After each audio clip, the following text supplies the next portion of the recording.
Walking off the field for the Hornets is Gage Chambers, starting right guard, injured on that punt return.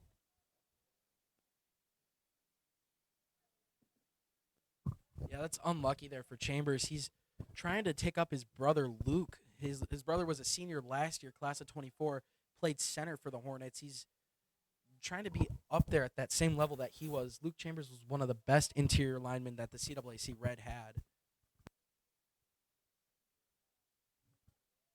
So Chambers will sub out.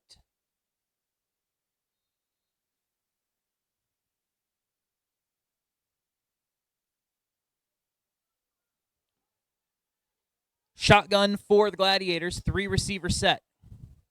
The snap. Stepping up in a pocket. Deep ball. Right side got a man over the top. Incomplete. Jacob Hodge, the intended receiver for Kellen Douglas. Hodge also long snapping for the Glads today.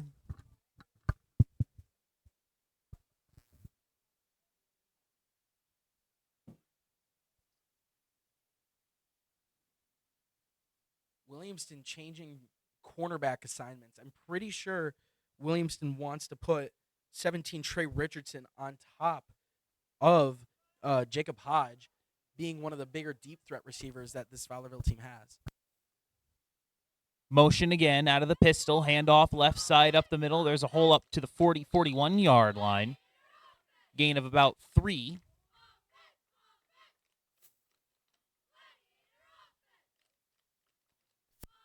That'll bring up 3rd down and 7 for the Fowlerville offense.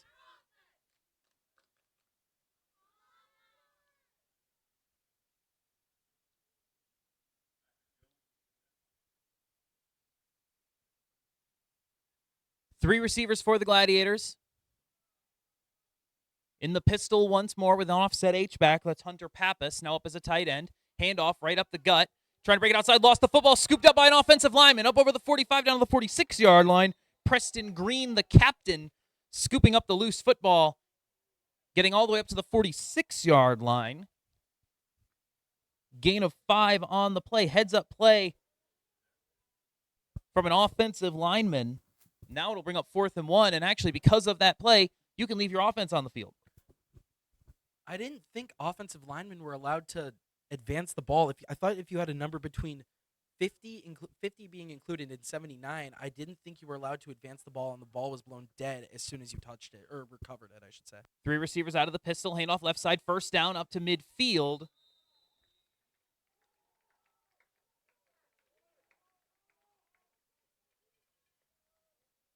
Logan Steinke on the carry. It's a great run from Steinke. He just got that ball, lowered his shoulder, and powered his way up for that Fowlerville 1st down.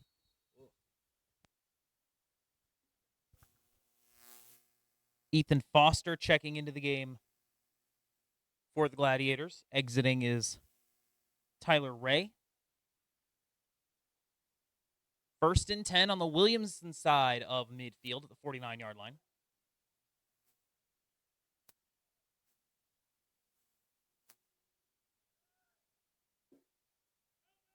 Same pistol set with kind of those wing offset tight ends. You see one on either side. Handoff right up the middle. Nice little cut to get up to the 46-yard line. Gain of 3 for Steinke. Trying to cut against the grain and find a little space to squeeze between linebackers at the 2nd level.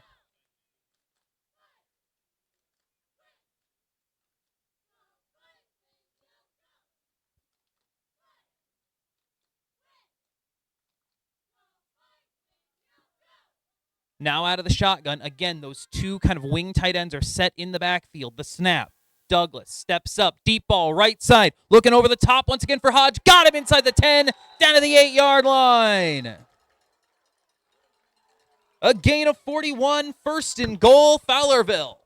Yeah, Fowlerville's going to keep going back to that play all night. That is going to be there. Clearly, Hodge is very big compared to these Williamston deep corners in the cover 3 system that they're playing. And since it's cover 3, there's no help there. That is one-on-one ball. And Fowlerville thinks they have the better athlete. And right there, he proved it.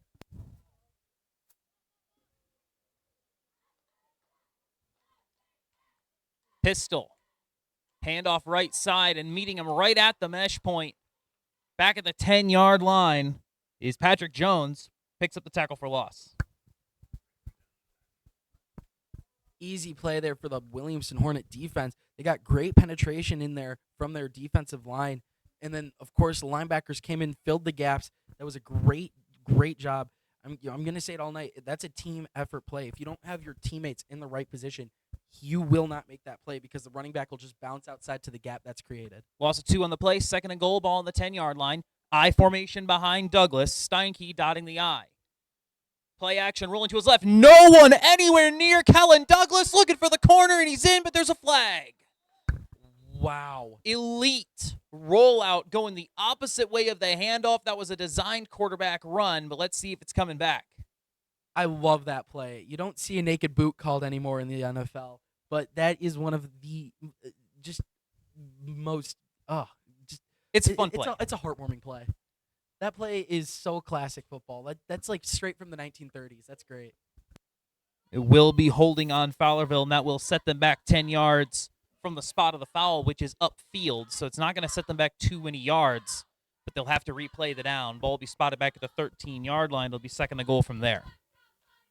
Honestly, I might do the same play to the opposite direction. I think it would work. It's just so good. 4 receiver set.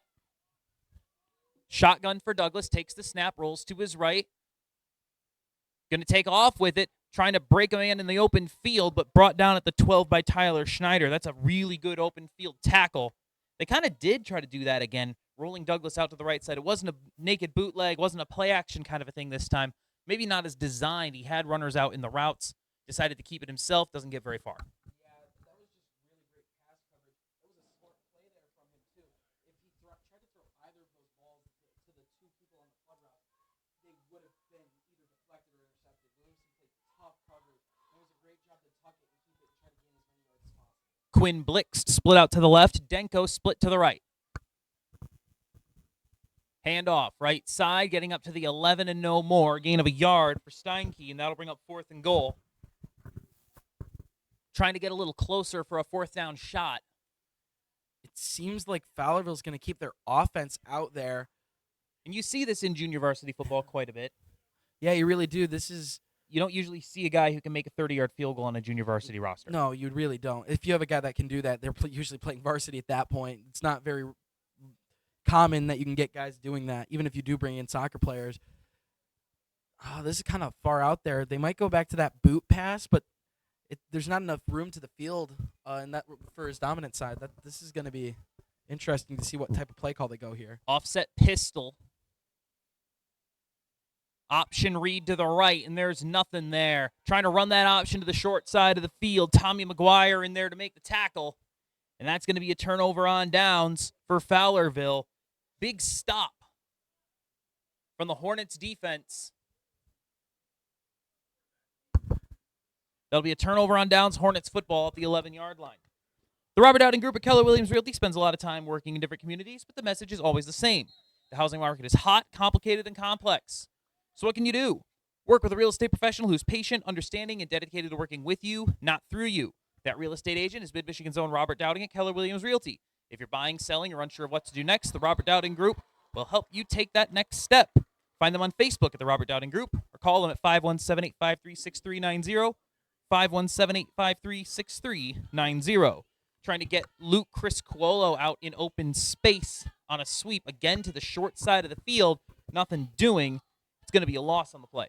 That's a Williamston classic type play. Williamston loves to run outside zone type plays to the short side of the field.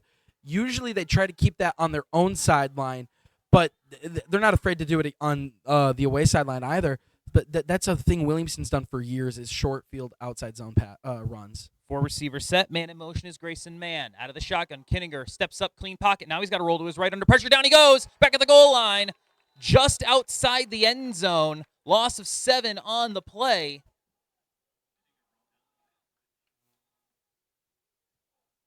Couple of gladiators in there. I believe Jacob Hodge was the one who led the way. As a coach here, what do you do? Do you run the ball to give your punter a little space, or do you you try to go for the shot and get that first. I mean, it's This is tough a call. This is a tough situation because you're right. There isn't a lot of room. Usually, punt snaps are deeper than 10 yards, so you're standing right on your own, on the end of your own end zone. They will just hand off over the right side, get up to about the 7-yard line.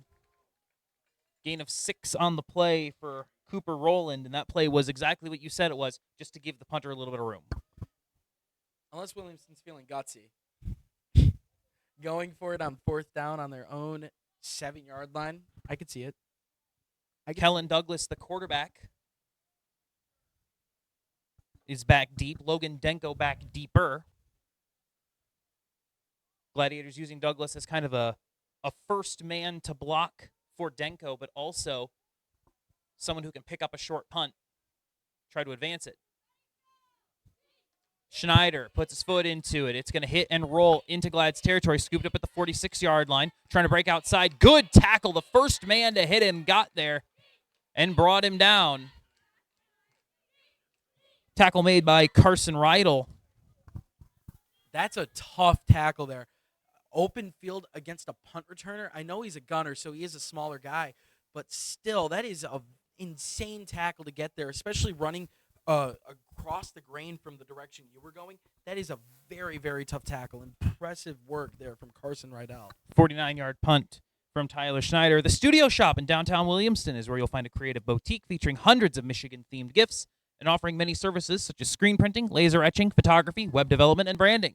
From up north to downriver Main Street to Motown, you'll find something for everyone at the Studio Shop in Williamston. Handoff right side, gain of a couple for Steinke. Bring up 2nd down and 8. Studio Shop and Robert Dowding Group are our community sponsors for tonight's game, so thank you to both of them. 1:07 to go in this first quarter. No score between Williamston and Fowlerville. 4 receivers set for the Glads. Douglas in the shotgun. Williamston showing blitz. Here they come. Line holds. Throw right side is... Maybe he caught it. No, he did not. Incomplete. Intended for Logan Demko. Demko broke that route to the outside. Didn't break it out as far as Douglas thought he was going to. It hit him on the hand, but he couldn't corral it. That's really close. He thinks he got that. If he didn't get it, it would have come out off the ground, but he brought that down himself. He stopped that ball and dang near got that. That was a close one. Him and a couple of his teammates thought he caught that ball. 3rd and 8 at the 49-yard line for the Gladiators. Offset pistol to the right for Douglas. Takes the snap, fakes the give under immediate pressure, steps up, going to try to run with it over midfield, hop, skip, and a jump out of bounds, and they will spot him out at the 46-yard line. So a gain of 6 on the play.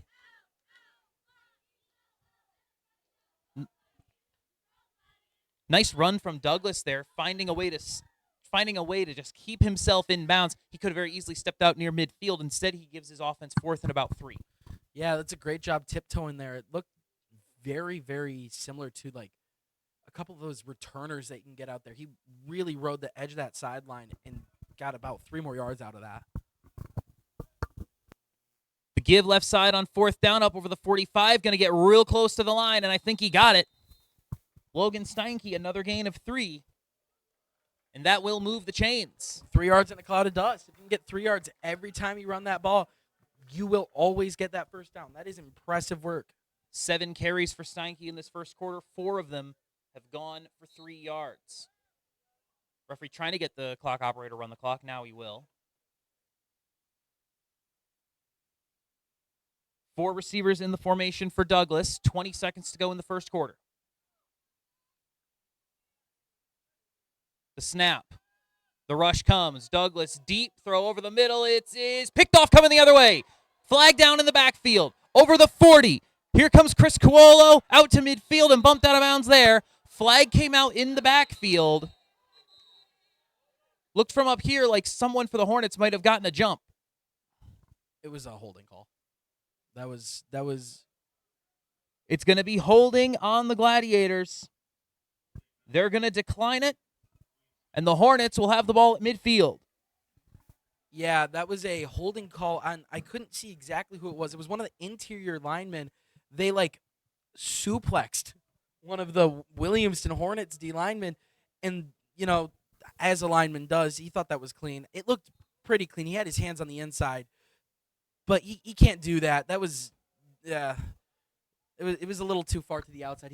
That was a nice play though. In any case, interception will stand. It'll be Hornets football at midfield. Football families, is there anything better in life than a good burger and a sudsy root beer? Old Nation in Williamston is the very best burgers, made with local beef from Weberville. With a variety of toppings, you can pair your Old Nation burger with a homemade Old Nation root beer. Old Nation has more than just burgers. They have daily specials, a kids menu, and originals such as beef pasties and poutine. Old Nation proudly supports local students local students and schools year after year. Stop into Old Nation for the best food around. That's the end of one. Second quarter underway. This is Lansing TV 12. I'm Robert Dowding, associate broker and owner of the Robert Dowding Group at Keller Williams Realty. Originally from Eaton Rapids, my family and I now call Mason our home. On your next real estate transaction, put our over 30 years of experience and market knowledge to work for you. Call myself or Danielle French at the Robert Dowding Group today. We are your Mason hometown realtors.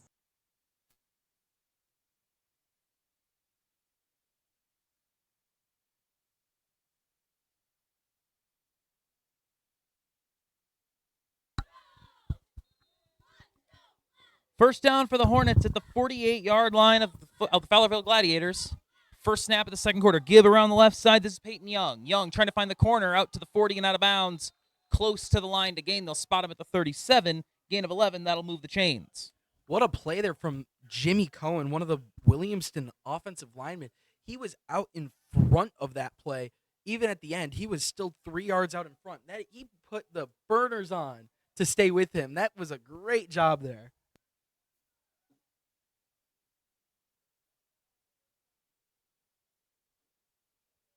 Referees confirming that the chains should be moving.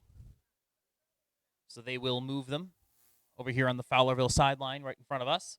11:54 to go second quarter, no score. Hornets trying to change that on this possession after the interception by Luke Criscuolo. 3 receivers set, 2 on the short side for the Hornets out of the shotgun. The snap. Give left side. Young once again looking for the corner. Up over the 35 down to the 34-yard line. Gain of about 3 on the play. Hornets running off tackle to the short side on back-to-back plays. They pick up 14 yards on those snaps. Yeah, as I was saying again, this is a Hornet specialty. Steve Kirsten has been running this for years in Williamston. And the reason why he does it, it works well. You can see that from the last 2 plays. If he can run it towards his own sideline, he will do that any opportunity he gets. And Williamston will keep doing that as long as their opponent won't stop it. 3 receivers once again.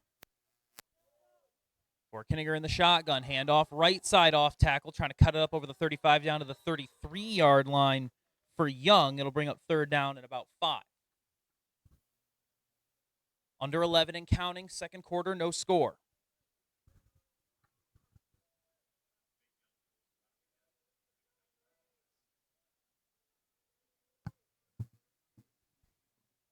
Subbing off Nolan Bell.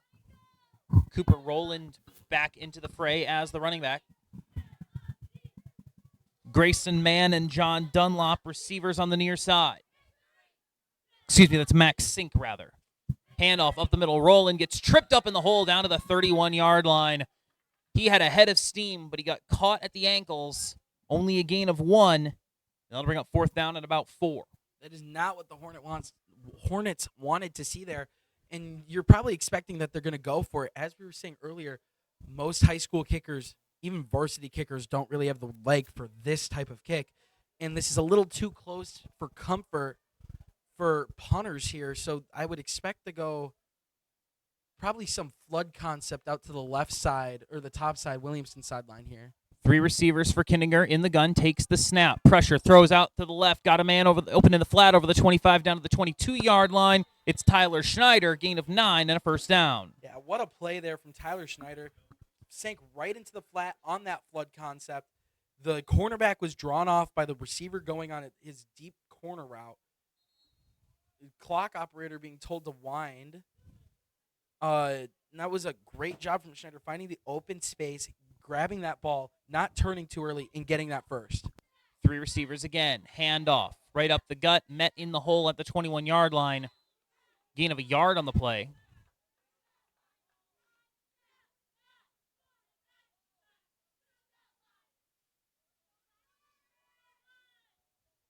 Roland on the carry.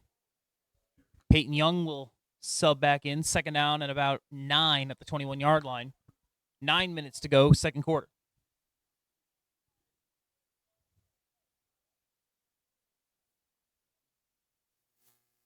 Kinninger in the shotgun. Handoff, left side, trying to turn it up the field is Young. Gets down close to the 15-yard line. That's where they'll spot him, gain of 5. 4 carries for 21 yards for Peyton Young on this possession. His first carries of the game. Williamston, again, going out to that off tackle, outside zone, whatever you really want to call it, to the short side of the field. You don't see any – I don't think any other Lansing team really runs that as much as Williamston does. If you see that outside run, you can almost guarantee Williamston's doing it. 4 receivers, Kinninger in the shotgun, 2 on either side. Got Young next to him in the gun. Motion man is John Dunlop. Now they've got trips to the right. Clock moving. Going to flip Young to the left side of the backfield. Kinninger takes the snap, handoff, Young up the middle. Nothing doing. Maybe got to the 19. Great job there from Dominic Amstutz from Fowlerville. He got straight through that line. Did a great job. He was the first person to contact the ball there on that tackle. That was a great job from him. So now it's 4th down and a couple. Ball on the 14, line to gain is the 12. Can the Glads get another 4th down stop? Kinninger hands off left side. Young trying to stretch it out. Not a whole lot of room for him. He's going to be real close to the line. Depends on the spot. And Fowlerville's celebrating. They're spotting that ball back at the 14. He's short. And another turnover on downs for these offenses. I'm pretty sure that was Kellen Douglas who got the tackle right out the gate there. That's a great... honestly, this is a really good football game from both these JV teams. The heat of the summer is still here. Cannonball Pools knows there's nothing better than a hot day in a cool pool. Get your late season supplies replenished at their in-store location in Okemos on Grand River. If you're thinking ahead about closing down your pool, it's not too late to get the right help from the experts. Affordable, helpful, and friendly. Call Cannonball Pools, 517-256-4374 to work with the people who can help you get what you need. Learn more about their full support services by stopping in their store or find them on Facebook by going to Cannonball Pools. Quick out over the 20-yard line is caught by Jacob Hodge. They'll spot him up at the 21-yard line, gain of 7 on the play, his second catch of the game.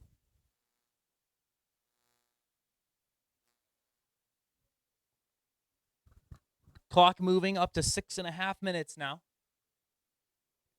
Located in downtown Mason, Keen's Store Company is the store with just a little bit of everything. From fine clothing and quirky candies, Keen's is meant to feel comfortable, friendly, and down home. Open 7 days a week, Keen's is a perfect getaway when needing a little bit of me-time retail therapy. With great customer service and an unparalleled attention to detail, Keen's is where you need to be when you want to be you again. Quick throw right side under pressure, caught up at the 25 and rolling out of bounds at the 25-yard line. That's where they'll spot him. Gain of 4 on the play for Jacob Hodge. Back-to-back targets for him along that right sideline. Glads think they can take advantage of the match out there. Yeah, they really can, especially with him in that first offensive drive. He had 2 deep shot pass attempts, one of which he caught. So Fowlerville's already scared off the Williamston DBs. They're already sitting back farther because they got beat over top. Now they're just running these quick outs where they're really struggling to get to because of the threat, that deep threat that he was presenting earlier in the game. You can see Tommy McGuire, the nickel on that side, talking with Trey Richardson as they try to scheme something up. Handoff left side, hit in the backfield. Logan Steinke on the carry loses a couple, but almost lost the handle, more importantly. He's able to secure it, only lost a yard. Great job there from Cooper Rowland, doing it on both sides of the ball. He was the first one to get in there, and he made that clean tackle. Great job to stop him for a loss of 1. 5.5 to go. Second down, 11 yards. Ball on the 24-yard line. I formation behind Douglas. Takes the snap. Fakes the give, trying the quarterback roll out again on the left side. This time, the Hornets are ready for it. He gets by one man in the backfield, gets up to the 27-yard line, gain of 3, and honestly, that is impressive. Yeah, he was getting shifty up there. He was putting all of the moves, trying to take as many ankles as possible. That was great, great effort there. 4:50 to go. Ball on the 27, 3rd down and 8. Yeah, they tried that naked bootleg again that worked for what would have been a touchdown had it not gotten called back for a penalty. Went back to the well. This time the Hornets snuff it out. 4 receivers for Fowlerville. Douglas takes the snap. Pressure comes, rolls to his right, now steps up, heaves one deep down the field into single coverage. It is incomplete, but the flag is coming out. It's going to be pass interference.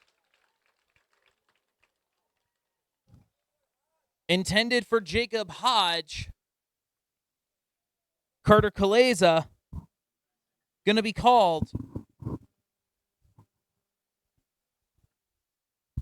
Kellen Douglas eluded the heat, found some space, stepped up, and chucked it as far as he could.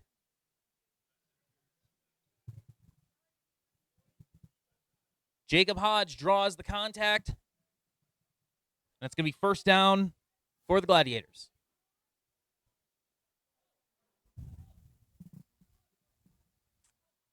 That's a great job there from Hodge. Again, showing off his speed and deep threat ability. He's probably the tallest player out on the field right now, and he's one of the fastest. He is cooking Williamston secondary right now. Here are 5 good reasons for high school multi-sport participation. Fewer overuse injuries, less opportunity for emotional burnout, exposure to different kids and coaches, exposure to different roles, and learning to compete better. Being a multi-sport participant can help a kid become a more well-rounded person. Multi-sport participation is cross-training for life. Learn more at the MHSAA website.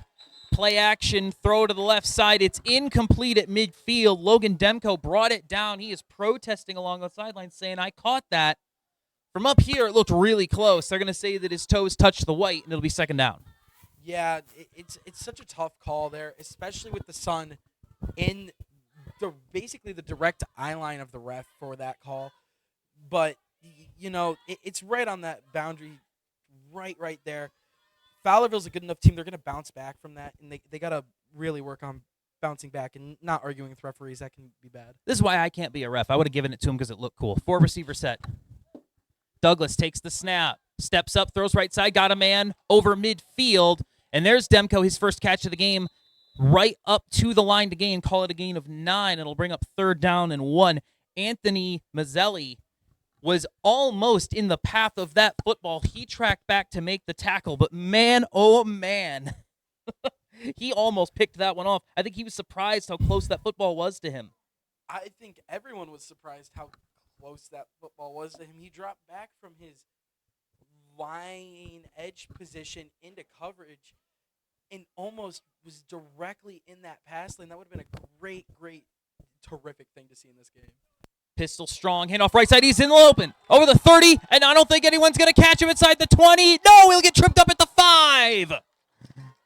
Logan Steinke almost breaks the first touchdown of the game. Tommy McGuire makes the touchdown-saving tackle at about the 5. Gain of 43. 1st and goal for the Gladiators. Wow, can the Hornets do it again? Another red zone stop to put themselves or keep themselves tied on the board. 3 minutes left in this game. That'll be tough to do. Halftime approaching. Stay with us for the Lansing Herald halftime on Lansing TV 12.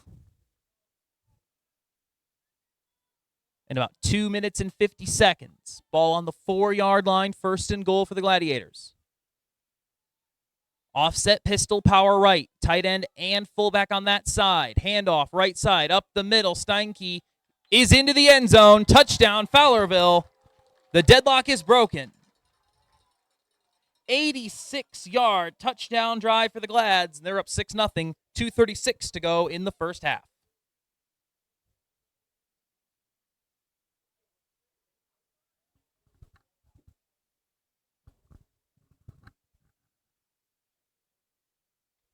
They're getting the tee from the sideline, so we can only assume that the extra point is upcoming.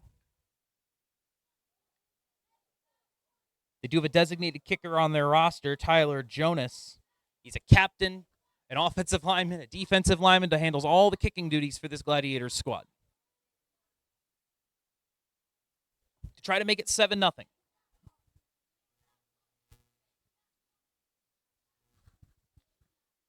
Snap good. Spot down. Kick is up. It is no good, but there's a flag down. Referees might have blown that dead before the snap.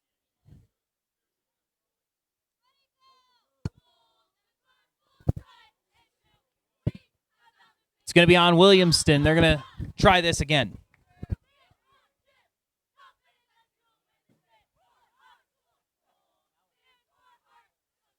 So they'll move this ball now down to about the 1.5-yard line. They'll tee it up again for Tyler Jonas. Snap good. Spot down kick is up. And he splits the uprights. PAT is good. 7-0 Gladiators. You're watching Lansing TV 12. Are you looking to host the best birthday ever? Then look no further than Launch Trampoline Park. Located in the Meridian Mall in Okemos, Launch Trampoline Park offers a variety of no-stress, off-the-wall, fun party packages to meet your party needs. All packages include jump time, private rooms, food and drink, party utensils, and your very own private party host. Have that party that'll keep people talking and create a lasting memory of a lifetime for your child. Book online with their easy-to-use online reservation system at launchlansing.com or call 517-381-7812. Launch Trampoline Park. They provide the food, the fun, and handle all the cleanup, while you get all the credit for hosting the best birthday ever.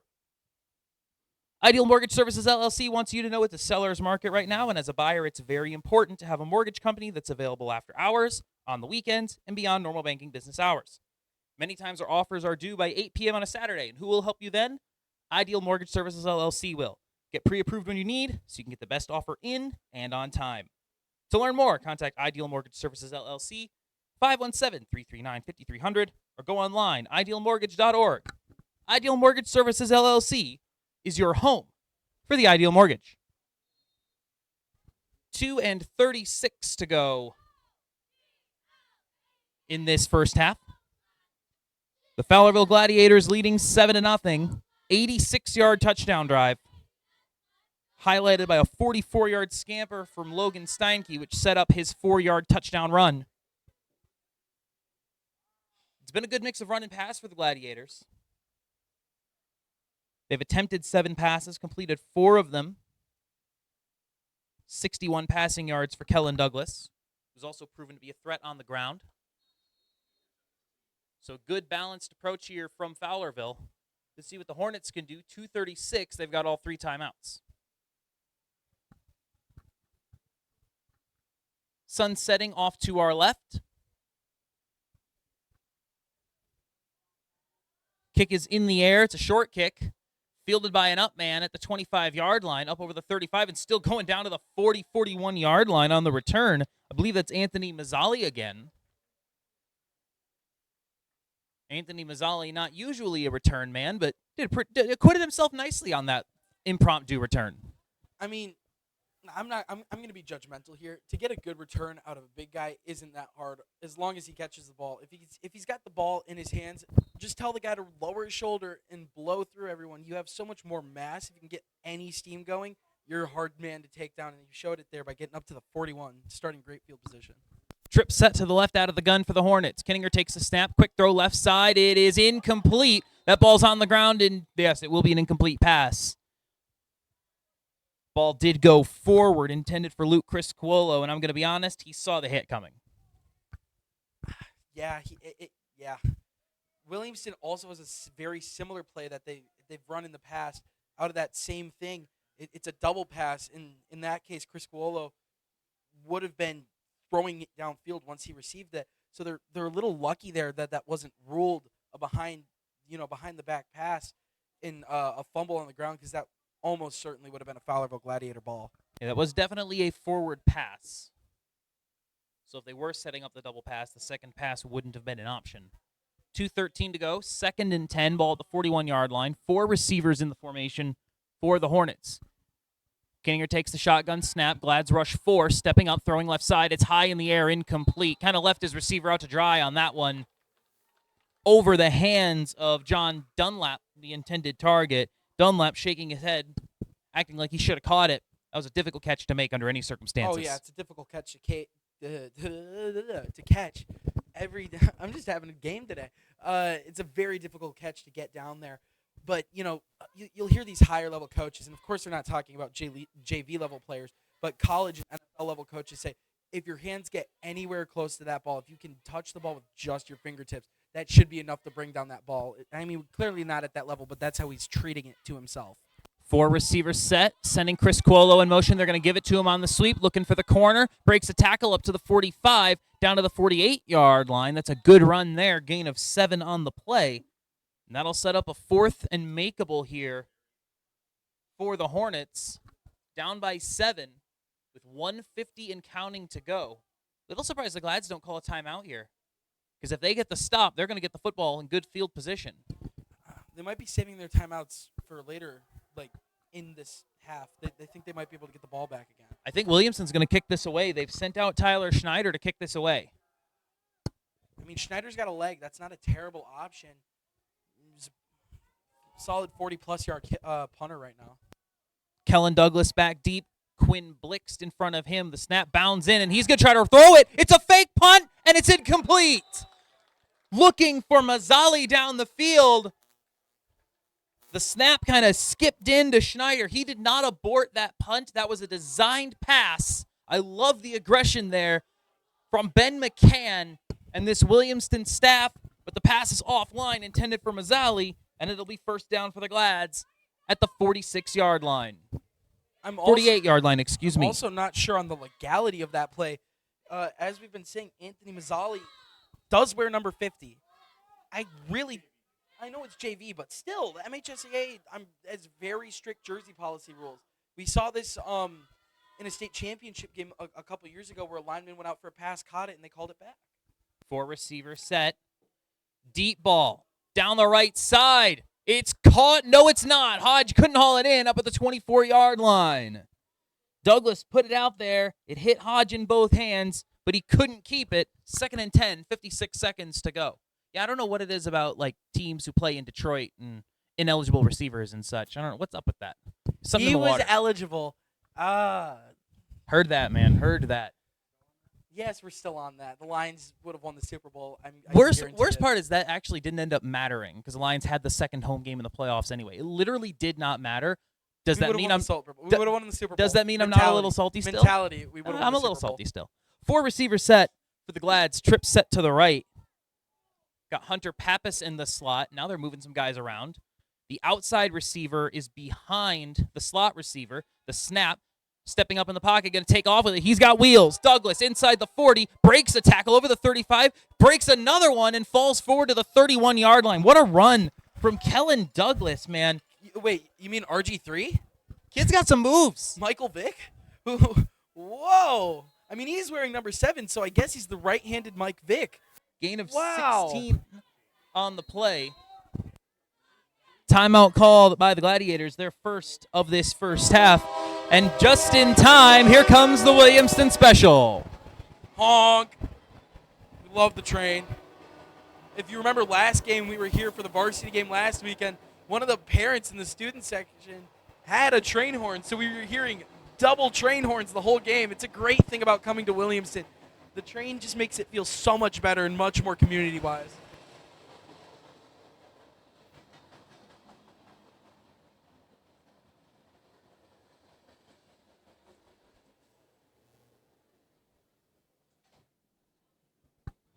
.45 seconds to go in the second quarter. Thank you, as always, to our special guest, the Williamston Special.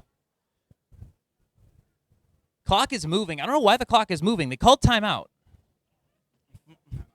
45-second runoff. Okay, they've apparently put the timeout clock up on the scoreboard. Excuse me. Are we sure, or are they just not running it off? And now they've put the clock back to 42 seconds. Oh. Thought we were seeing a 42-second runoff here in Williamston, that home-friendly clock. 4 receivers. Gladiators in the shotgun. Douglas takes the snap. Hornets rush 3. Now they bring the second level pressure. Douglas steps up, throws deep, wants the end zone, jump ball, incomplete.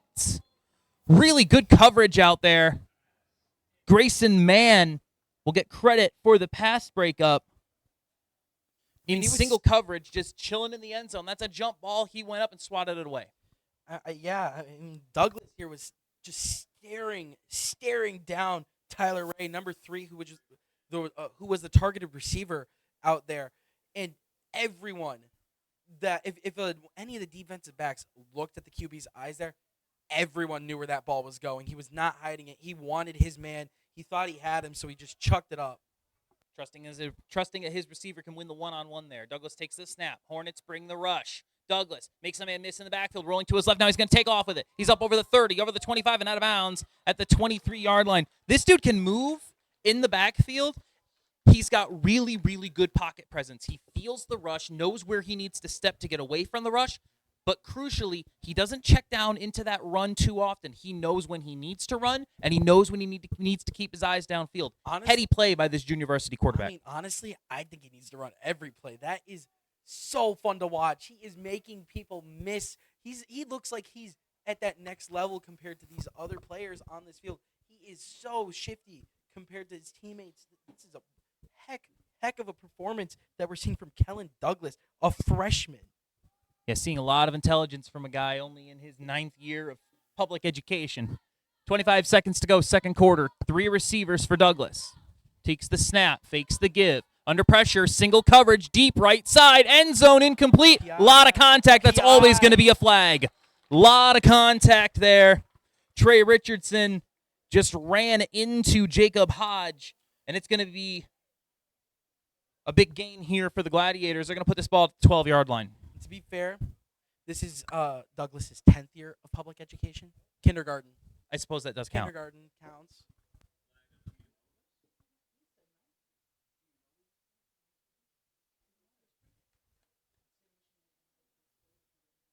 "19 seconds to go in the second." I don't know what my producer and co-host are arguing about. Something about public education and what grades do and don't count. But in any case, ball's going to be... Meteorologist Glenn should stick to meteorologist. Oh, my gosh. Ball's on the 12-yard line after the penalty. It'll be 1st and 10 for the Gladiators. Huge opportunity here for Fowlerville.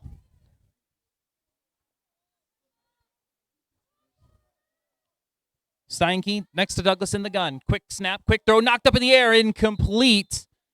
Getting a hand on that is Hudson Eastwood. That's a name we called a lot last week. Haven't called it as much tonight. Gladiators have done a good job neutralizing him, not letting him get into the backfield. That time, Eastwood gets his hands up, knocks the pass away. Yeah, Eastwood did have a heck of a game versus Mason. It seemed like the Mason offensive line couldn't do anything to protect him. And he is an undersized guy, but his technique seemed flawless.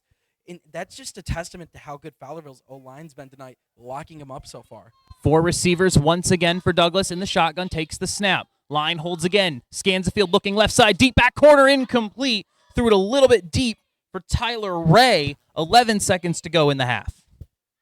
Again, Ray is trying to be the man on a mission. Him and Hodge seem to be strictly running deep threat streaks right now. They want that one-on-one coverage that Williamston's throwing out there with number 17, Trey Richardson, on the far side of the field, and number 8, Grayson Mann on this close side. It's going to be Ray versus Mann on the near side. Hodge versus Richardson again on the far. 4 receivers, trips to the right. Douglas takes the snap. Steps up in the pocket, going to take off with it. Inside the 10, still going down inside the 5, looking for the goal line. He's in, touchdown! Kellen Douglas, 11-yard scamper for the score. It's 13-0 Gladiators. Wow. What a play from Douglas. He is proving to be one of the best JV players that we've seen all season. He genuinely would be a threat at the varsity level right now. He is that shifty. Super impressive. Yeah, we will be seeing this kid on Fridays for sure. Extra point upcoming for Tyler Jonas to try to make it 14-0. 2 ticks remain in the second quarter clock. Snap good, spot down, kick is up and blocked. Tommy McGuire came around the edge and got a piece of it. The snap and hold took a little bit too long. Producer Glenn said there is a chance for the Williamston Hornets to return this ball here. Well, 2 seconds on the clock. 2 seconds left. Let's see what the Gladiators give them. So Last time it was a shorter kick that got returned by Anthony Mazzali. Yeah, and in our optimistic producer's world, this will be a touchdown for the Williamston Hornets. That's his guess right now. He's moving the camera just in case that Williamston can break one out. Wow, he's very confident in the Hornets right now. Well, we'll see what the Gladiators do with this. Tyler Jonas is about to put the ball on the tee.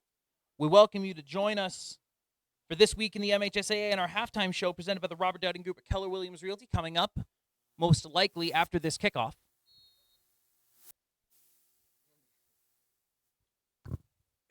And the extra point, as our producer Glenn just said.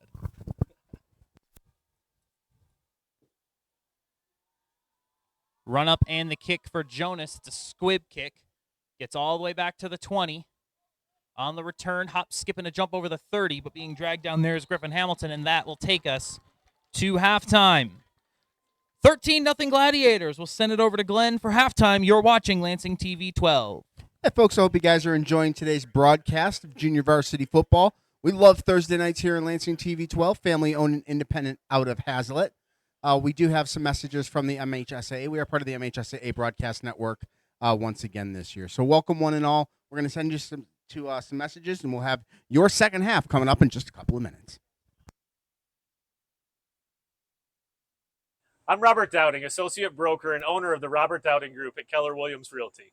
Originally from Eaton Rapids, my family and I now call Mason our home. On your next real estate transaction, put our over 30 years of experience and market knowledge to work for you. Call myself or Danielle French at the Robert Dowding Group today. We are your Mason hometown realtors.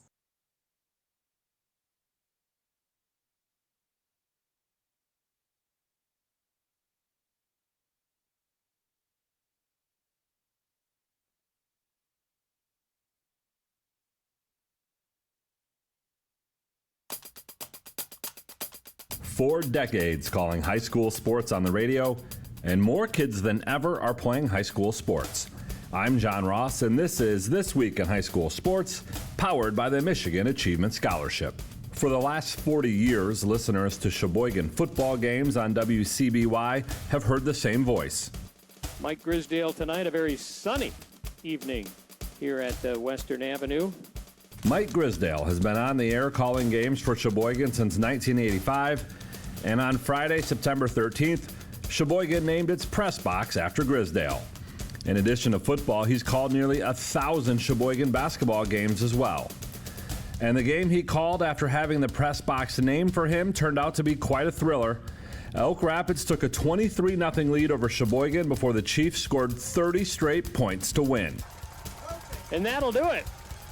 Chiefs come back from 23 down, and they are going nuts on the near sideline. Adam Burry, a little bit of spirit there to him. Awesome. Great for these guys. Final score, Sheboygan 30. Elk Rapids 23. The Chiefs go 2-1. That comes courtesy of WCBY. Nate King is Grisdale's broadcast partner. Subscribers to the NFHS Network can also hear Grisdale's call of Sheboygan games. Just go to NFHSnetwork.com. And for more on Grisdale's story, please check out MHSAA.com. It's time for Game Balls, when we highlight a trio of standout performances from the past week. First, Manchester's Jesse Sangster.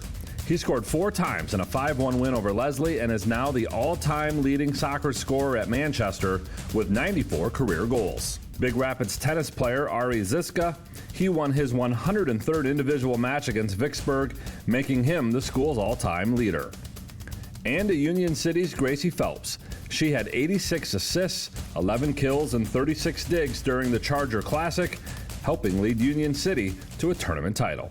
Have a recent high school grad? They could qualify for a tuition-free skills certificate or associate degree through the new Community College Guarantee, no matter their GPA or your household income. Or if your child plans to attend a 4-year university or career school, the Michigan Achievement Scholarship Program has them covered. They could get up to $27,500 toward a bachelor's degree or up to $4,000 for career training. Complete the FAFSA to get started at mi.gov/achievement.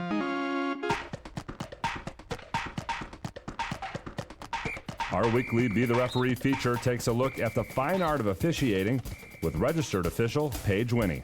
In volleyball, a libero is a defensive player who plays in the back row. It's a fairly new position as it was introduced in 1998, and the libero plays by some unique rules. The libero wears a different colored jersey from the rest of the team, so they are easily identifiable. Only one libero can be designated for each set of a match. The libero can serve, but cannot perform an overhead set in the front of the attack line or complete an attack if the ball is above the net. The libero is never allowed to rotate to the front line. The libero is the first line of defense, often passing to the setter and covering open spaces. The libero can be replaced without restriction, but in the event of an injury, can only be replaced by the player the libero originally replaced. Thanks, Paige. Now more than ever, we need officials. If you're interested, please go to the MHSAA website now to register. Participation in Michigan high school sports continues to rank among the best in the nation, despite declining student enrollment. That's according to the annual participation study by the National Federation of State High School Associations. Overall, Michigan ranks 8th nationally with nearly 290,000 total participants. The total counts students for each sport played, meaning students who are multiple sport athletes are counted more than once. This outpaces Michigan's national rank in high school-aged population, which is 10th. Nationwide, participation topped 8 million for the first time ever. For the boys' sports, Michigan ranks 7th overall, with boys bowling leading the nation in participation. Skiing is 3rd, boys golf and ice hockey are both 4th.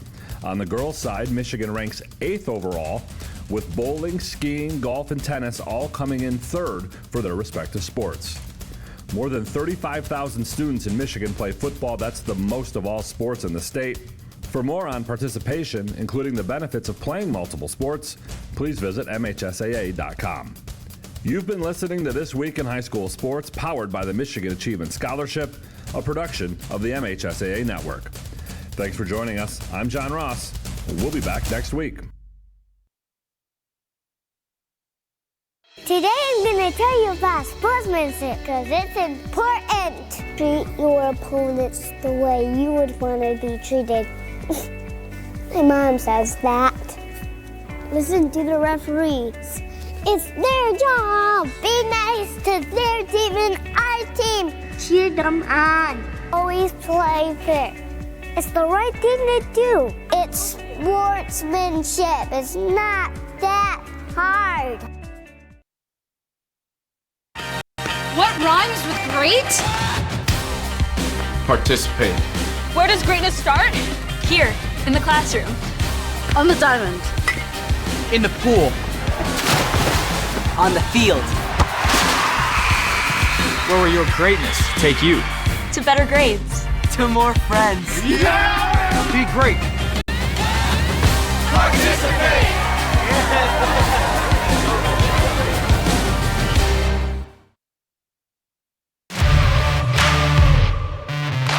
We're there to serve, make sure we're creating a fair atmosphere for both teams, upholding the integrity of the game. I chose to be an official. It's the best decision I've made. In life, things aren't scripted. Games aren't pre-scripted. You know, I got into officiating because my father was an official. Officiating was part of our family life. It wasn't just the game. Get to be outside, get to experience the game. It's so much more fun. You can get a lot out of it. If you're an athlete, we need people like you and translate those skills to officiating. It helped me become not only a better official, but a better person. It happens in every town, in every game. We never have a perfect game, but the rewards always outweigh the negativities. And it's just been wonderful.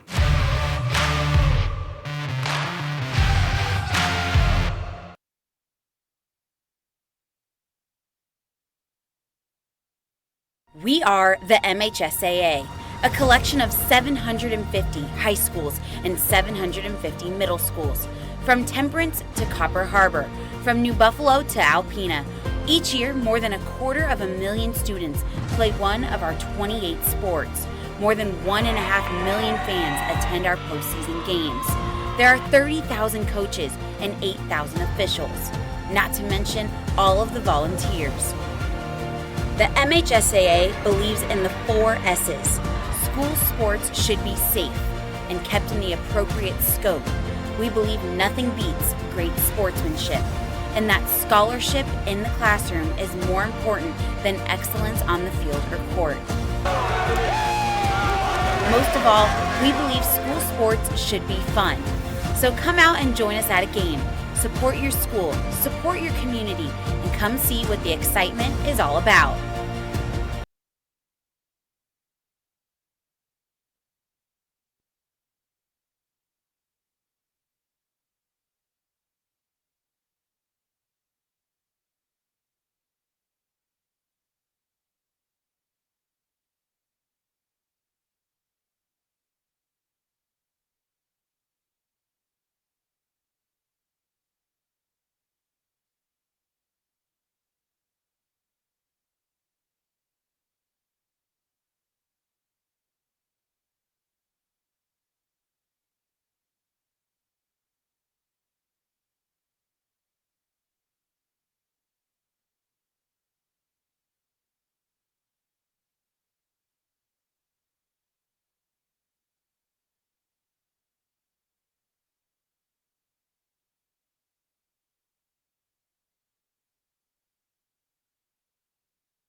Hello, everyone, and welcome back. Second half, we're about to get underway between the Williamston Hornets and the Fowlerville Gladiators.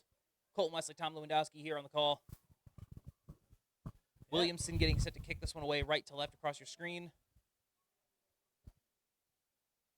Referees break their huddle at midfield.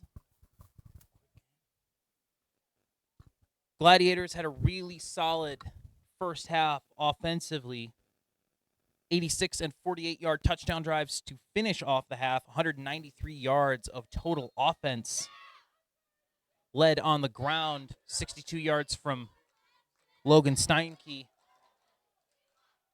Kickoff gets away from the return man. He has to pick it up near his own goal line. And Douglas going to be brought down at about the 9-yard line. Flags come out late, though. It'll be 1st and 10 for the Gladiators at about the 10.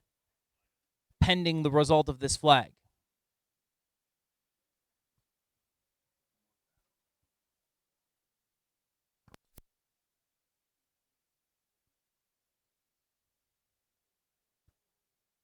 Holding on the Gladiators, and that'll set them back.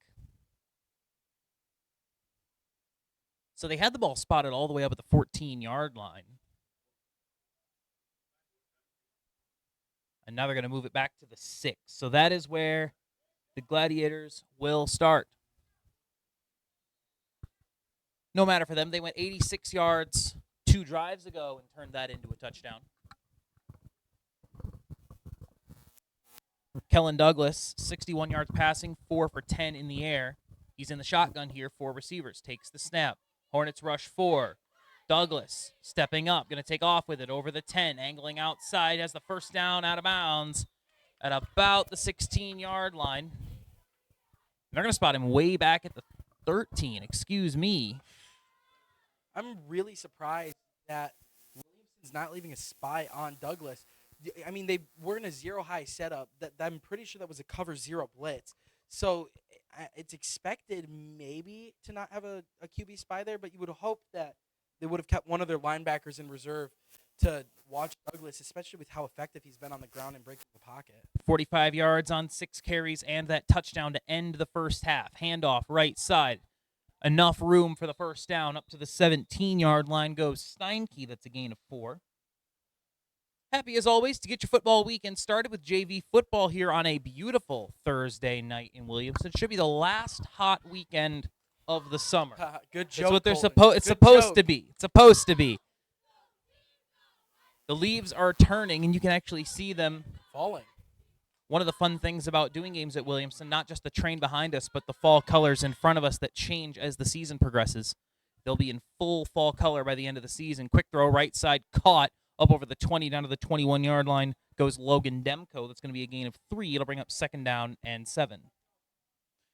Yeah, and as you were saying, this is one of the unique things about Williamston. There's, I can recall in the Lansing area, there's 2 schools that have off-campus fields, Williamston being one of them and Lansing Eastern being one of them. Both of those fields have great skylines. Lansing Eastern being of Lansing itself, in Old Eastern High School and Sparrow Hospital right there. Williamston's is basically in the forest. It's so beautiful to call games here. 2nd and 7, ball on the 21-yard line. Handoff up the gut. Going to be met in the hole and pushed forward up to about the 25-yard line. Looks like a gain of 4 for Steinke. It'll bring up 3rd down and 3. Clock moving down to about 10 minutes here in the 3rd. Clock is moving fast here. We noticed this too for halftime. That was only about 8 to 10 minute halftime. It was very, very quick. We do support this though. A lot of people here want to watch the Patriots-Jets game on later tonight in the NFL.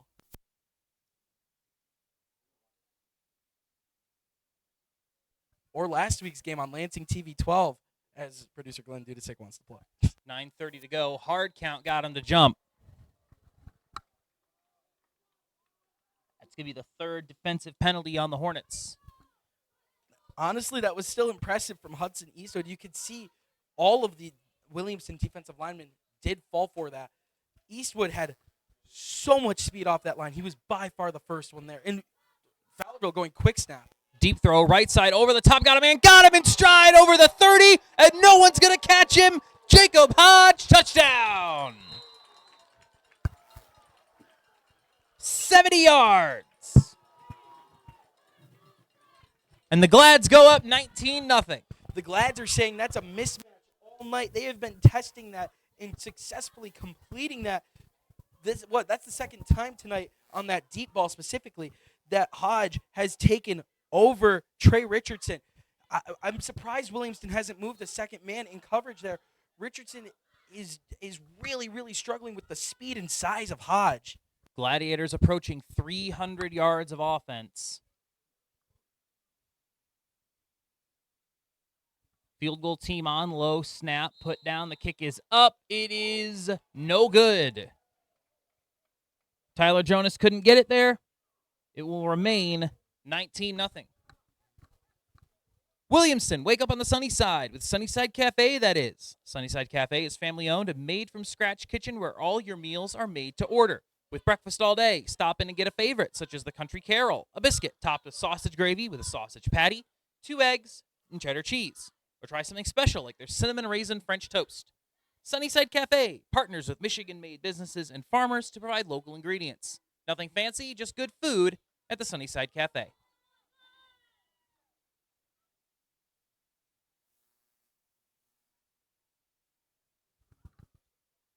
Jonas getting set to send this one away. 9 minutes, 11 seconds to go in the 3rd. 19-0, Fowlerville in front. Been an impressive display from their offense. Jacob Hodge finally getting loose for the long touchdown. Squib kick short, and it's going to roll out of bounds. Nolan Benzler wisely shielding it and watching it roll. And the Hornets will have good field position to start, but it hasn't really helped their offense a whole lot. Only 42 yards of offense in that first half. 3 punts and a turnover on downs. I mean, yeah, you were complimenting Fowlerville's offense. Their defense has just been as impressive. You remember that because of how good their defense has been and their offense both, they pinned Williamston to start their drive inside their own 5-yard line on one of those. They've been dominating field position in this game. Their defense has been really good, especially against the Williamston team who scored 20 against Mason. And Mason traditionally has one of the stronger defenses. And a flag just went up for a sideline warning on Williamston.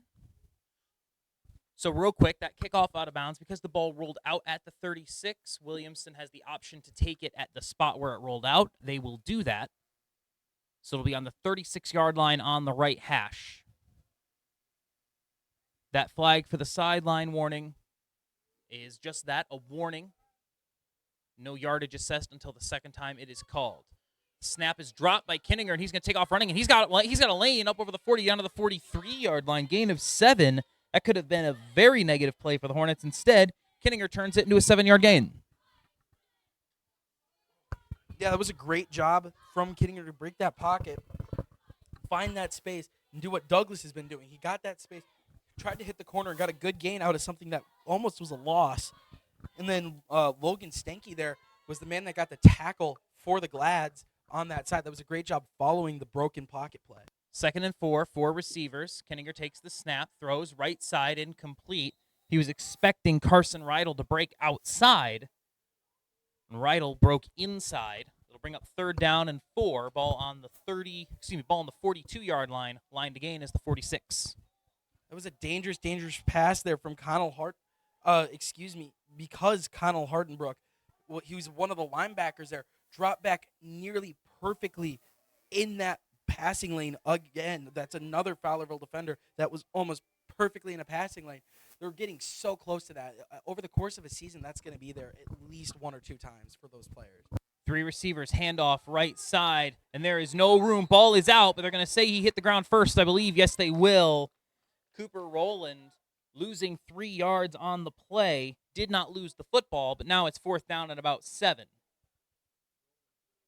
I mean, if you're Williamston here, do you think about going for it? I know you've got a decently good punter, especially for the JV level, that can really flip field position. But, I mean, at this point in the game, you're getting behind the clock, especially with the score.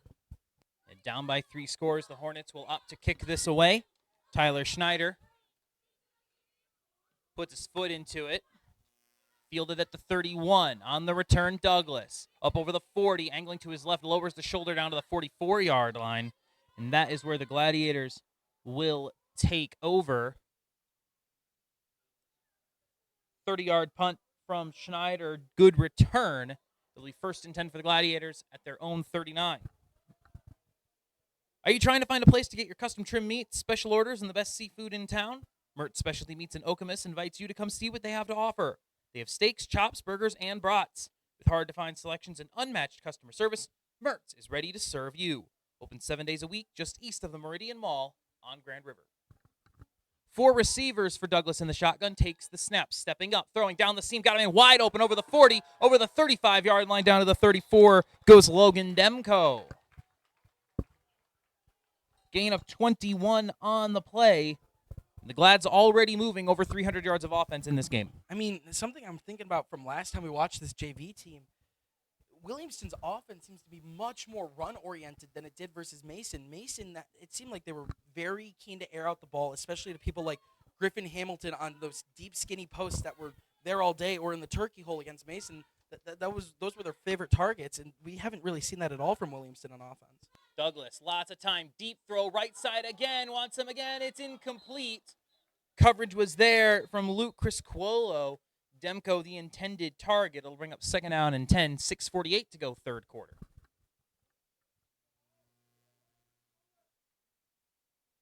Gladiators feel confident they can win those one-on-one matchups, and a lot of incomplete passes have been thrown by Douglas, but that's because he's airing it out.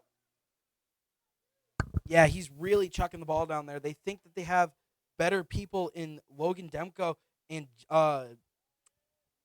Jacob Hodge. Those have been all over the place, but that's still not including people like Connor Hardenbrook and Tyler Ray, who have gotten a decent amount of looks too on this offensive.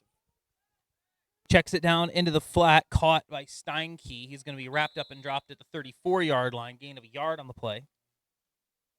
His first reception of the game.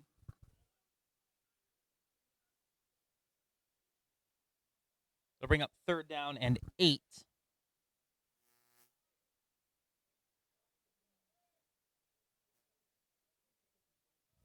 .620 and counting in this third quarter.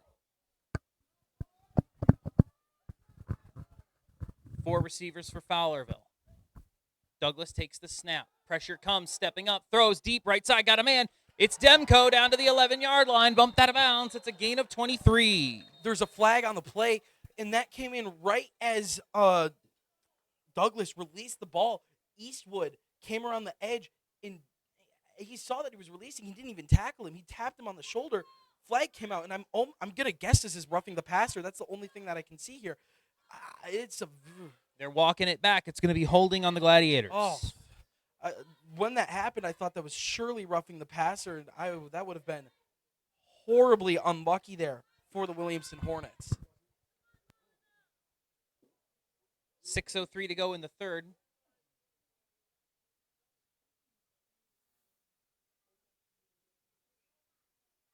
They're going to pace this off. And then we'll assess the situation from there. Back to the 44-yard line, so 10 yards from the original line of scrimmage. 3rd and 19 upcoming now. Line to gain is the 25, but if there's an offense that can get 19 yards in a chunk play that we've seen this season, it's this Fowlerville squad. 4 receivers once again for Douglas. Takes the snap. Hornets rush 5. Douglas eludes the pressure, goes deep, single coverage. It is caught. Yes! At the 10-yard line. Can't hold him. Oh, my gosh. You're seeing all these Fowlerville people, especially the players. Head top.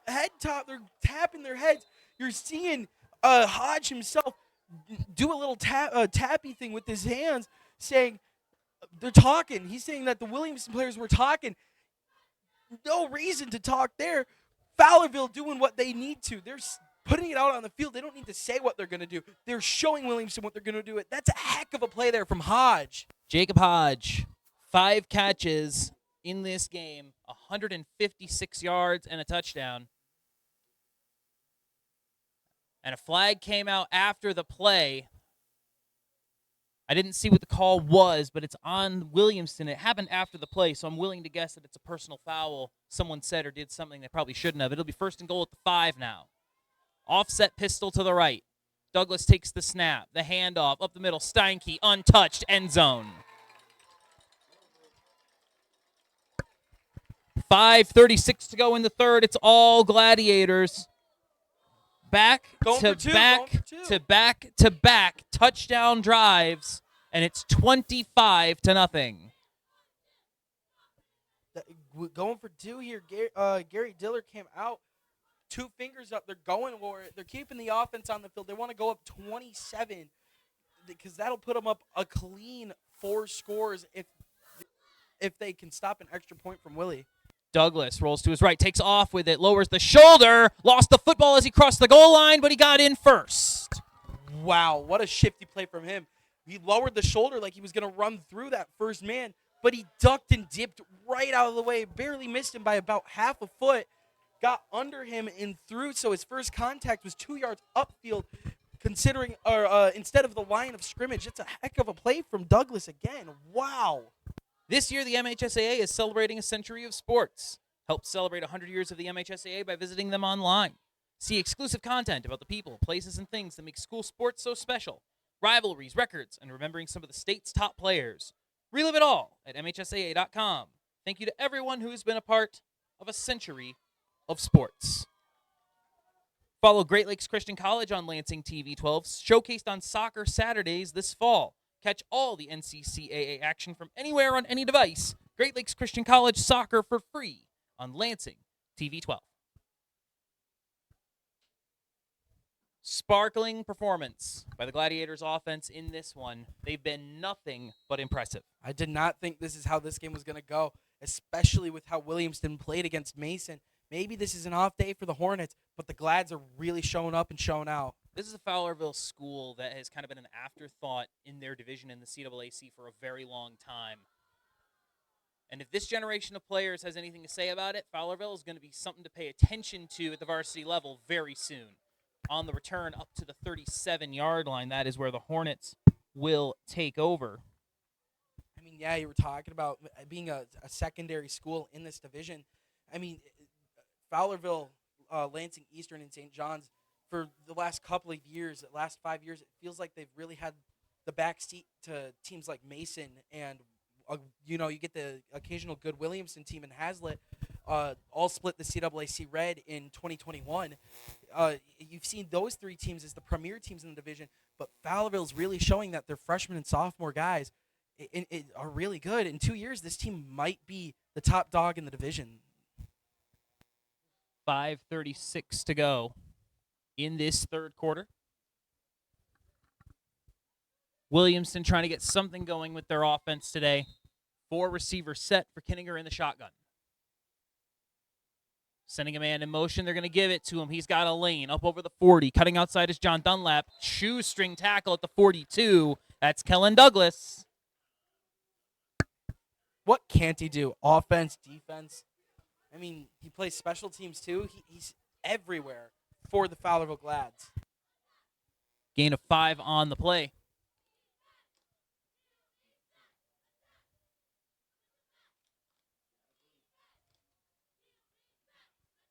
Five minutes and counting. 4 receivers for the Hornets in the pistol set. Peyton Young behind Kinninger. Man in motion is Dunlap. Option. Trying to run the triple option with the sweep pitch option, but nothing doing. Connell Hardenbrook in there to make the stop. No gain on the play.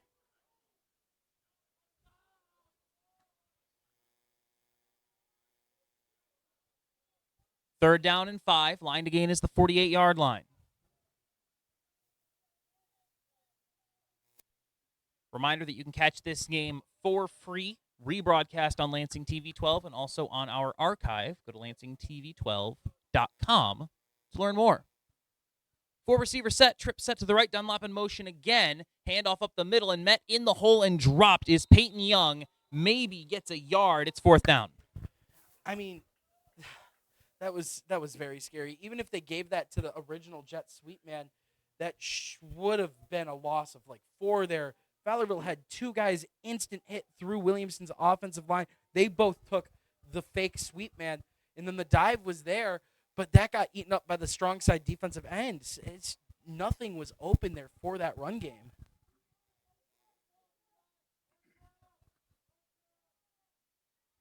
Hornets offense has just not been efficient tonight. They struggled to finish drives more than anything else against Mason. They would get drives going, but then they would stall. 4th down, quick throw, right side, incomplete. Luke Criscuolo, the intended target, and with 3:14 to go, the Hornets going to turn this one over on downs. All glad so far. 3 1/4 to go in the third. You're watching Lansing TV 12. The Robert Dowding Group at Keller Williams Realty spends a lot of time working in different communities, but the message is always the same. The housing market is hot, complicated, and complex. So what can you do? Work with a real estate professional who is patient, understanding, and dedicated to working with you, not through you. That real estate agent is Mid-Michigan's own Robert Dowding at Keller Williams Realty. If you're buying, selling, or unsure of what to do next, the Robert Dowding Group will take the time to help you achieve your next step. Find them on Facebook at the Robert Dowding Group or call them at 517-853-6390, 517-853-6390. Robert Dowding Group at Keller Williams Realty. Handoff up the middle. Colin Lovejoy, his first carry of the game, picks up a couple. You could hear fans in the crowd from the Fowlerville side go, oof. Lovejoy lowered his shoulder into that Williamston defender, and that was a pop. That was football sounds. If you look up football sounds on YouTube, that is what you hear. That was a hard hit. Offset pistol to the right for the Gladiators. Handoff to the deep back up the middle, and there's no room for him. Steinke with the carry, losing a yard. 3rd and 9 coming up.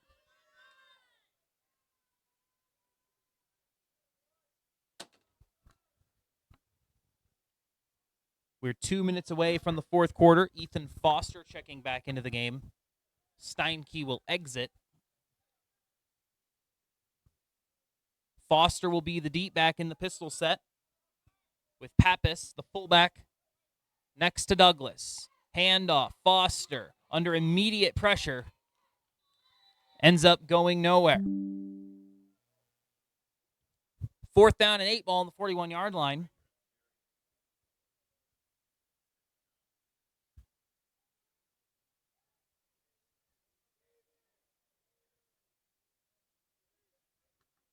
Hornets defense looking for their first stop since the first quarter.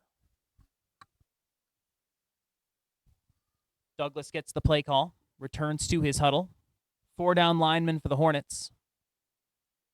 Clock moving, under 90 seconds to go in the third. Ray split to the left, Demko to the right. I formation. Douglas fakes the give. Naked boot to the left, throws out there, wide open inside the 30. Guess who? It's Jacob Hodge. He'll be brought down at the 21-yard line. That's a gain of 20. Sorry, Colton. We have some breaking news here that we just got in from ESPN, actually. Shohei Ohtani on back-to-back at-bats, hitting home runs, going for 50 home runs and 50 steals in a season. First record-breaking history there. That is so impressive. He's the greatest baseball player of all time. Yeah. Shohei's the greatest baseball player of all time. It's settled at this point. There's no one who has been able to, at the same time, be as elite a pitcher and hitter as Shohei Ohtani. At the same time, it's over. He's the best of all time. I mean, and we're in a baseball town. Williamston loves baseball almost as much as Shohei Ohtani. Handoff right side out of the pistol. No room for Foster. He'll lose a couple.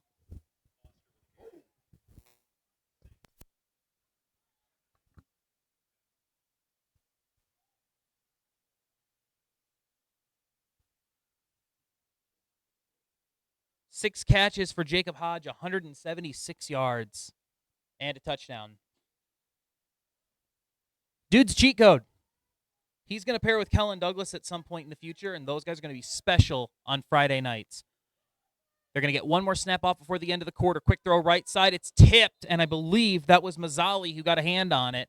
No time left in the third quarter. We're going to go to the fourth. You're watching Williamston and Fowlerville JV on Lansing TV 12.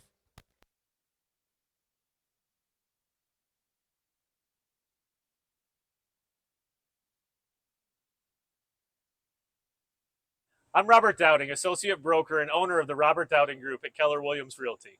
Originally from Eaton Rapids, my family and I now call Mason our home. On your next real estate transaction, put our over 30 years of experience and market knowledge to work for you. Call myself or Danielle French at the Robert Dowding Group today. We are your Mason hometown realtors. What rhymes with great? Participate. Where does greatness start? Here, in the classroom. On the diamond. In the pool. On the field. Where will your greatness take you? To better grades. To more friends. Yeah! Be great.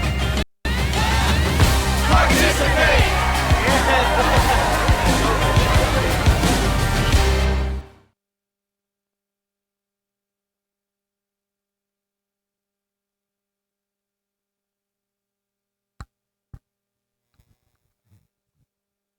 One thing I've noticed, we're coming back into this fourth quarter, just something I want to put out here before this fourth quarter starts.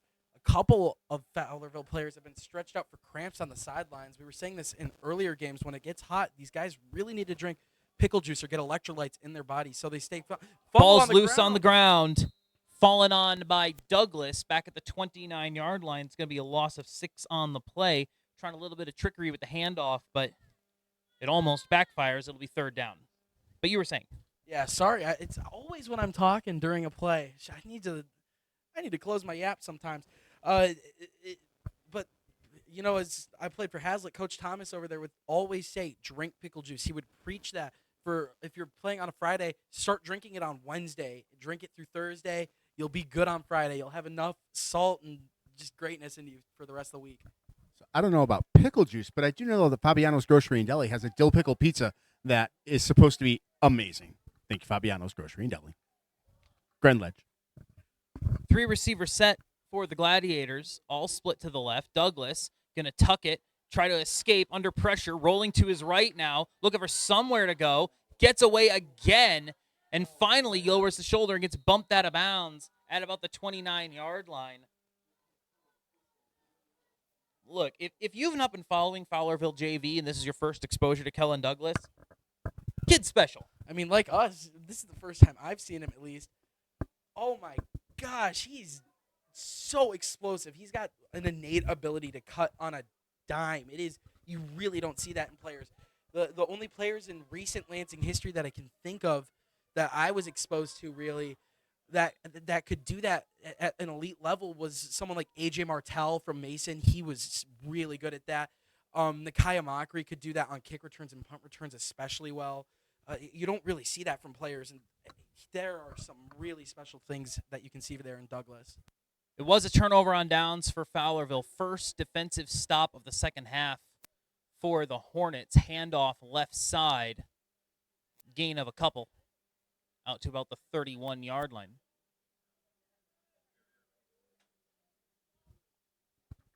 Cooper Rowland on the carry. These two teams' varsity squads will square off tomorrow night. The 1-2 Fowlerville taking on 0-3 Williamston. A deceptive 0-3. 3-receiver set. Kinninger under pressure, going to get hit, going to go down back at the 23-yard line. Leading the way there for the Gladiators, Brandon Sivertson. Loss of 7 on the play. But getting back to tomorrow night's game, Williamston, a deceptive 0-3. They played 3 decent teams. Lansing Catholic lost by a score. Hastings lost by a score. Mason lost a well-fought game a week ago. But now you're in a situation where you've got to get wins. Handoff on the jet sweep up over the 30 down to the 31-yard line. Gain of a couple on the play. John Dunlap gets a yard or so, and that'll bring up 4th down and 9. I mean, what you were getting to earlier, Williamston really hopes to do that, and what they perceive to be the weaker half of their CAAC Red schedule. They really want to get wins against Fowlerville and St. John's and Lansing Eastern are seen as necessary wins if you're a Hornet fan. And then you really hope you can win one of the either Hazlet or Mason game. They didn't come out on top against Mason, so they really are hoping for a good outing against the Hazlet Vikings later in the season. Schneider drives that one across the field and out of bounds at the Fowlerville 29, and that is where they will take over. Do you need customized apparel? Red Cedar Transfers specializes in both custom apparel and transfers. They understand the importance of community and collaboration and are a place where you can explore a diverse selection of apparel designs that are both trendy and timeless. Whether you're looking for a statement piece or a classic staple, they have something for everyone. Committed to making the custom order process simple and convenient for everyone, the goal at Red Cedar Transfers is to exceed your expectations and deliver products that you'll love. Learn more, redcedartransfers.com. 9 minutes and counting to go in this fourth quarter. Offset pistol for the Glads offense. Handoff right side. No gain on the play for Logan Steinke. He has been busy tonight. 74 yards on the ground and 2 touchdowns. But let's get back to this schedule for the Hornets looking ahead. Obviously, they've got Fowlerville on the road tomorrow night. That's a must-win at this point in your season. Not only if you want to compete for a spot, in the upper ranks of the CAAC Red, but also if you're trying to get to the playoffs, you need to get some wins. Handoff left side up to the 34-yard line, gain of 5. 3rd and 5 coming up. If my memory serves me right, excluding COVID year, where every team that participated at the varsity level made the playoffs, the year before COVID, so the 2019 season, I believe was the last time Fowlerville made the playoffs out of their accomplishments during the regular season. Hawken Juoperi on the carry, his first carry of the ball game, and a timeout is taken by the Hornets. But yeah, let's look at this Williamston schedule, getting back to that. They got Fowlerville, then they got St. John's, then they got Hazlet. If you're the Hornets, absolute worst case scenario, honestly, you kind of need to win all 3 of those, because then you're at Eastern, and then you've got 2 tough games to close out your season, Detroit Country Day and then at Goodrich. This is a schedule, okay? There's not a single easy game on this schedule if you're Williamston by comparison, right? This is a much harder schedule than you've had in years past because you've got non-league games against teams like Hastings, Detroit Country Day, and Goodrich. So 4 and 5 might get you in, but man. Honestly, at that point, I think 3 wins can get you in. If they can pull out wins versus St. John's, Lansing Eastern, and then you got to win your next 4. Like I think you really, I think you just Fowlerville. have to win your next 4. You need to be at least 4 and 3. I think going into that Detroit Country A game, like you don't have any margin for error now with losses to Hastings and Mason. Like you had to get a win in the first 3 weeks and you didn't. But now you need to beat Fowlerville and St. John's. You probably need to beat Hazlitt. I mean, you have to think about this too. They're Division 5 and they're playing minimum Division 4 schools, so they're racking up playoff points like nothing. Handoff left side up to the 41-yard line. Gain of 7 on the play. Steinke once again. That clock will continue to roll under 8 minutes. So, yeah, tough sledding for Williamston with this schedule. And, again, like they've lost these close games. If there is a team in this area that can get in with a 4-win season, it's Williamston, but you can't bank on that. Let's flip it over to the Fowlerville side after this handoff up the middle. Brecken Eschleman on the carry, no gain. They've lost to Corunna, and they lost a close one at St. John's last week. They have a win over Marshall. So they've got Williamston at Hazlitt and then Eastern. So if you're Fowlerville now, you're thinking, okay, what do we need to do to get to the playoffs? At Mason is hard, and at Charlotte is hard. Handoff left side bobbled, but carrying up over the 40 to the 42 is Jackson Murray. He'll gain a yard, and they'll bring up 3rd down. So let's say that if you're Fowlerville, you're looking ahead at your schedule, and you're going to say, okay, let's say we don't get the Mason and Charlotte games. We probably need to beat Williamston, Hazlitt, Eastern, Adrian to get in at 1 and 2. Yeah, and that's hard. If you don't pull off an upset. Well, that's hard because Williamston, playoff team last year. Hazlitt, regional champion last year. And Adrian got to their district final last year. So you're going up against these season playoff teams, at least from last year's points. And, of course, these guys have graduated people. But those are tough games. Toss left side. Breaking a tackle over the 45, but a big hit at the 47. Good tackle out there by Tyler Schneider. A gain of 6 for Steinke. Tyler Schneider's had an impressive game. He's been out there. He had that one catch on that flat route. He's been blocking very well for the Williamston offense. And then on the defensive side of the ball, he's been a key contributor to getting a lot of these tackles. And, of course, that's not talking about how well he's done punting. All over the field. He's doing really good for himself. Yeah, honestly, we haven't really talked about Schneider punting too much, even though he's done it quite a bit because of how much trouble Williams' offense has had. That throw over the middle intended for Hunter Pappas incomplete. He has 4 punts on the night, 47, 47, 30, and 41 yards. You're not going to see numbers like that out of a junior varsity punter very often. He's had a really solid night. Yeah, and I mean, honestly, it's not hard for varsity punters to do that at that level, but you still run into a lot of teams that don't have punters, and they'll go for it on 4th down every time. So, I mean, having a solid punter, even if he's not a dedicated punter, is doing good. Under 6 minutes to go. Schneider averaging 41 yards a punt on his 4 attempts. So that turnover on downs will give the ball back to the Hornets. Keeping it himself up the middle is Kinninger, lowering his shoulder up over the 40, going to pick up the 1st down to the 38-yard line, gain of 10 on the play. Make your gift-giving opportunities an experience and not just a chore on the checklist. Keen Store Company in downtown Mason has wonderful and unique gifts for everyone on your list in a store that will bring back memories while making new ones. With 2 floors of unique items, every corner has something worth treasuring. Open 7 days a week. You can visit them anytime. Keen Store Company in Mason. 4 receiver set. They're going to bring Dunlop in motion again. Keeping it himself again is Kinninger. This time he'll be hit and dropped at the line of scrimmage. No gain on the play. Coming up on 5 minutes to go. But yeah, going back to Fowlerville's schedule, if they beat Williamston tomorrow night, that is the sign that they are ready to compete for a playoff spot. But if they don't win that game, I think they're still probably a year away. Yeah, maybe even 2. But as soon as these JV guys, if they're as good as they are right now on varsity, they will be dominant. And another important game that both these teams will be looking at the varsity level is Hazlitt Mason Hazlitt Mason next week will be a very important game that Williamston and Fowlerville are looking at. Yes, tomorrow night we'll be there. We will be there. Hazlitt or Mason at Hazlitt doing the radio call at LansingHerald.com. Yep. But that's an important game for both these teams. If Hazlitt can pull off that win, that opens up the potential for either of these teams to get a CAAC Red joint title. That's what happened in 2021. Williamston beat Hazlitt. Hazlitt beat Mason, and Mason beat Williamston. They split that division 3 ways, and that can happen again. So if Hazlitt can get that win, that opens up the division for a 3-way split championship.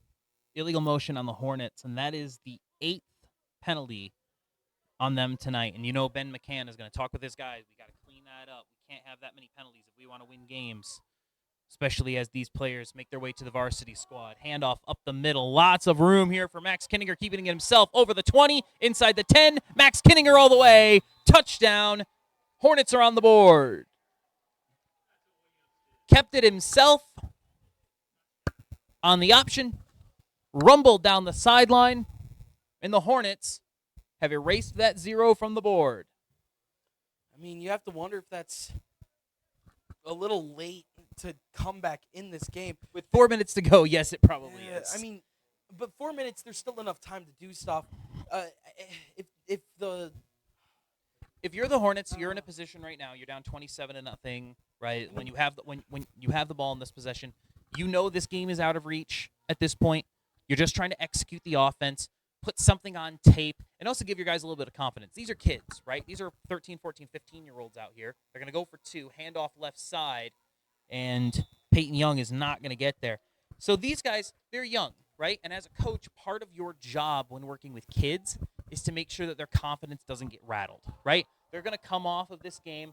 They've struggled. They're going to be upset with their performance. They're going to feel like they could have played better, and they're going to have to watch this film, and they're going to know that they made mistakes. So them getting a touchdown, them putting together a good drive, putting together some good plays, that's a confidence booster, especially for your young quarterback, Max Kinninger, who has shown some good stuff today. He's made some mistakes. He's had a bit of an up-and-down game.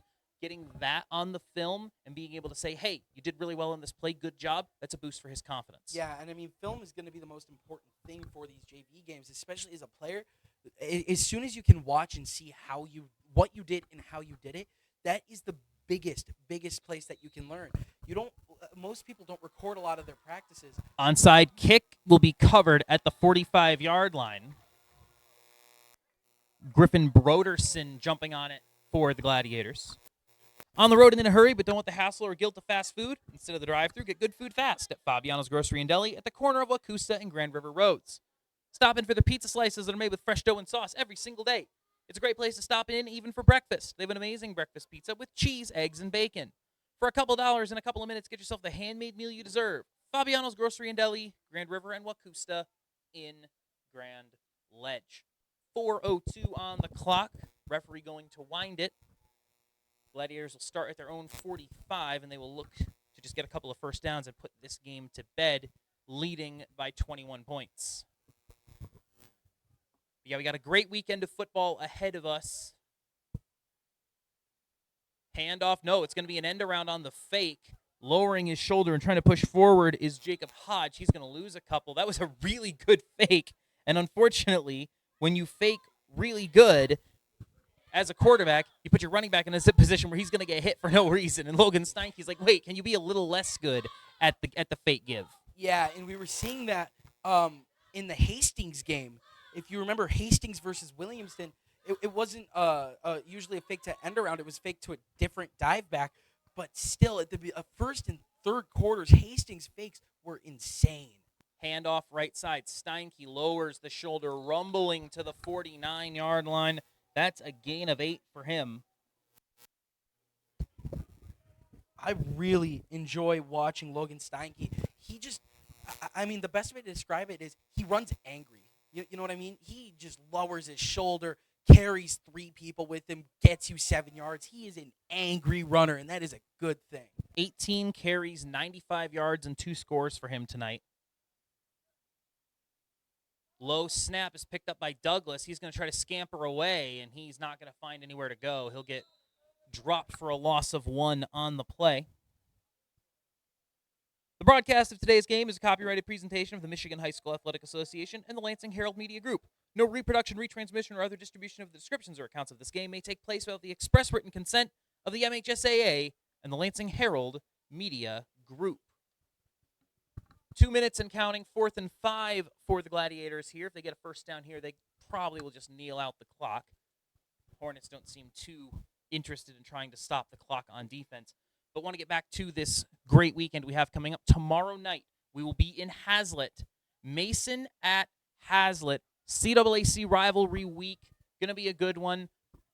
The Hazlet media folks will have the TV call. Pitch out to the right. Steinke lowers the shoulder. Going to get up to the first down marker. Did he get it? He did. And they're going to run the clock.